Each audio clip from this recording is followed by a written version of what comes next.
यदि महिला आरक्षण राजनीतिक लाभ का कारण होता तो 2024 में भारतीय जनता पार्टी 240 सीटें नहीं पाती, वो 400 सीटें जीतती, क्योंकि महिलाएं आरक्षण के नाम पे एक बारगी वोट डाल देती।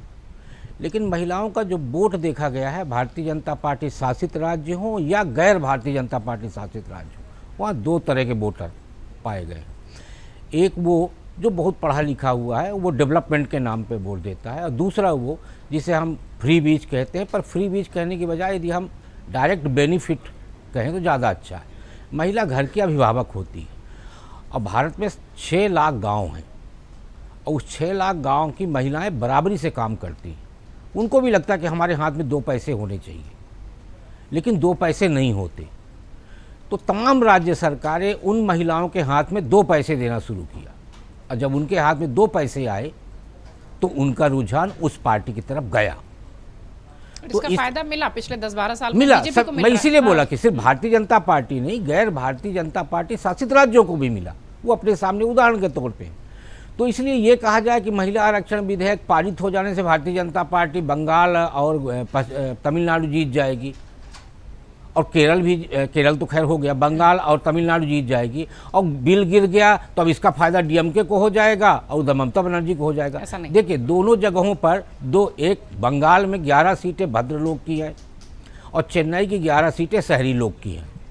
तो ये दोनों पार्टियां 11-11 सीटों के लिए नैरेटिव नहीं बनाएंगी, और यदि 11-11 सीटों की नैरेटिव बनाती तो फ्री बीज के लिए ना तो ममता बनर्जी की भाग्य लक्ष्मी भंडार योजना होता, और ना डीएमके जो है तमाम चीज़ें बांटने की घोषणा करती, जो दे रही उसको डबल करने की कोशिश करती।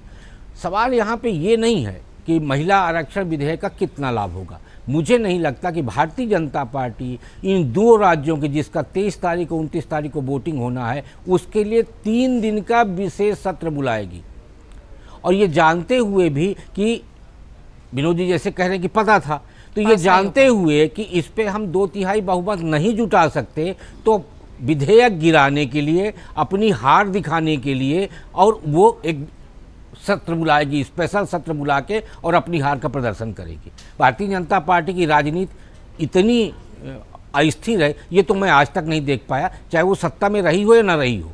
हमेशा वो प्रबंधन के साथ राजनीति करती है, और उसके बारे में कहा जाता है कि एक चुनाव खत्म होते उस राज्य में वो दूसरे चुनाव की तैयारी शुरू कर देती है। तो ये तो नहीं हो सकता।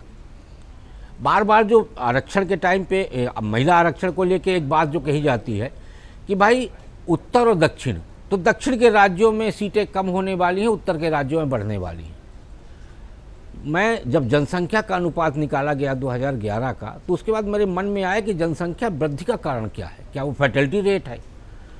जैसे कहा जाता है कि दक्षिण के लोगों ने जनसंख्या वृद्धि को बड़ा मैकेनिज्म के साथ रोका, ऐसा नहीं है कि उत्तर भारत के राज्यों ने नहीं रोका, लेकिन आबादी का अनुपात बढ़ने और घटने का कारण है कि तमिलनाडु में हमारा प्रवेश वर्जित है, और यदि हम चले गए तो वहाँ की हम बसाहट नहीं ले सकते, काम करेंगे वापस आ जाएंगे। लेकिन उत्तर प्रदेश, मध्य प्रदेश, महाराष्ट्र, यहाँ हम जाते हैं, काम करते हैं, वहीं के बासिंदा हो जाते हैं, दिल्ली सहित। तो ये दोनों अंतर है। आंध्र प्रदेश में भी हम बसाहट नहीं लेते, काम करके हम वापस आ जाते हैं। केरल तो हम काम करने जाते ही नहीं हैं। तो ये एक बेसिक अंतर है जनसंख्या का जो असंतुलन है उसको सर, यूपी बिहार में भी या उत्तर के राज्यों में भी देखिए तो 10 साल पहले 4 बच्चे हुआ करते थे, आज 4 बच्चे का कंसेप्ट नहीं है। 10-12 साल में भी एक बच्चे, तो ये तो कहीं नहीं सकते। शिक्षा जी, पूरे देश का हमने फर्टिलिटी रेट निकाला और राज्यवार निकाला। सभी राज्यों का फर्टिलिटी रेट जो है 1.2 से ऊपर नहीं गया है। बिहार का 1.4 था, जो घट गया। नॉर्थ ईस्ट में तो 1.0 तक की स्थितियां, मैं उस राज्य का नाम नहीं लूंगा, 1.0। तो ऐसे में पूरे देश के राज्यों ने अपने यहाँ जनसंख्या नियंत्रण का मैकेनिज्म अपनाया, काम किया। लेकिन जैसे इस देश में कहा जाता है कोई भी नागरिक किसी भी राज्य में कहीं भी बस सकता है, तो यदि हम उत्तर प्रदेश में काम कर रहे हैं और हमको लगता है कि हमें यहाँ बस जाना चाहिए, तो हम वहाँ मकान बना लेते हैं, वहाँ के निवासी हो जाते हैं, तो फिर हम मध्य प्रदेश छोड़ चुके हैं। तो ऐसी स्थितियों में तमिलनाडु में ये स्थितियाँ नहीं है, दक्षिण के लगभग सभी, आंध्र प्रदेश में नहीं, तेलंगाना में नहीं। तो इसलिए हम वहाँ काम करके लौट आते, वहाँ के हम वोटर तक नहीं बनते। तो ऐसी स्थितियों को देखते हुए यदि ये कहा जाए कि हमने नियंत्रण कर लिया और उत्तर प्रदेश, बिहार, मध्य प्रदेश और महाराष्ट्र के लोगों ने जनसंख्या बढ़ा दिया, ये बिल्कुल मुझे लगता है कथन गलत है। आपको अपने यहाँ की स्थितियों को बदलना चाहिए, लोगों के लिए दरवाज़ा खोलना पड़ेगा, और ये जो भाषाई विरोध है उसको खत्म करिए, तो आप पाएंगे कि बाकी उत्तर दक्षिण के जो विभेद है वो खत्म हो जाए। अगर आप ये वीडियो YouTube पर देख रहे हैं तो हमारे चैनल को सब्सक्राइब कर बेल आइकन दबाएं, और Facebook पर देख रहे हैं तो हमारे पेज को लाइक करें।